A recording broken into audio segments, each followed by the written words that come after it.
पिता और बेटा इकलौते बूढ़े बैल को, जो जमीन छोड़ने को तैयार था, खींचते हुए कुएं तक ले आए। फिर अचानक लकड़ी को तोड़ दिया गया। अगले ही पल बैल धड़ाम से नीचे गिर पड़ा।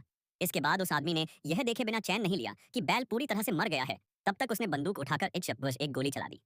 वह आदमी अब संतुष्ट था, क्योंकि वह अपनी उसी पत्नी को छिपाना चाहता था जिसे उसने खुद मार डाला था। लाश की बदबू फैलने से रोकने के लिए पिता और बेटे ने कुएं में 10 टन पीली मिट्टी भर दी। उन्हें लगा कि अब कोई इस बारे में नहीं जान पाएगा। लेकिन आधी रात 12 बजे एक डरावनी चीख गूंजी, जिससे रोंगटे खड़े हो गए। आदमी बिजली का खंभा लेकर जांच करने पहुंचा, लेकिन जो दृश्य उसने देखा वह बेहद भयानक था। एक चूहा बैल की टांग चबा रहा था। पूरे गौशाले में चूहे ही चूहे भर गए थे। आदमी गोली चलाने ही वाला था, लेकिन तभी वे सारे चूहे कुएं में घुस गए। आदमी कुएं के पास गया और एक तेज बदबू आई। तभी उसे एहसास हुआ कि कुआं किसी और कुएं से जुड़ा हुआ है।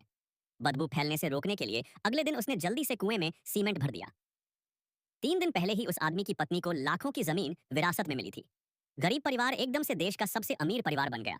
लेकिन पत्नी ने अचानक तलाक की बात कह दी और उसने अपनी सारी संपत्ति बेचकर अकेले शहर में सुखी जीवन बिताने की इच्छा जताई। आदमी इसका विरोध कर रहा था, क्योंकि पत्नी जिद कर रही थी कि वह उससे ही शादी करेगी। आदमी को यह मंजूर नहीं था। वह फिर से गरीब बनने को तैयार था, लेकिन जमीन पत्नी के नाम थी, इसलिए वह कुछ कर नहीं सका। पत्नी की जिद देखकर वह आदमी जिसने सब कुछ खो दिया था, रात को तलाक मानने का नाटक किया, लेकिन पत्नी के बनाए खाने में कुछ मिला दिया। जब पत्नी बेहोश हो गई, तब आदमी की जगह उसका बेटा सामने आया और उसने महिला को जिंदा दम घोंट कर मार डाला। फिर लाश को कुएं में फेंक दिया। यहीं से सब कुछ शुरू हुआ। उन्हें लगा कि यह कभी सामने नहीं आएगा, लेकिन एक हफ्ते बाद कुएं में पड़ी लाश की वजह से एक अजीब सी सर्दी फैलने लगी। उस समय घर में हर जगह चूहे छिपे हुए थे। अगर वे छिप नहीं पाते तो सीधे इंसानों पर हमला कर देते। आखिर में तो चूहे बिस्तर पर तक चढ़ने लगे। यह बेहद घिनौना था।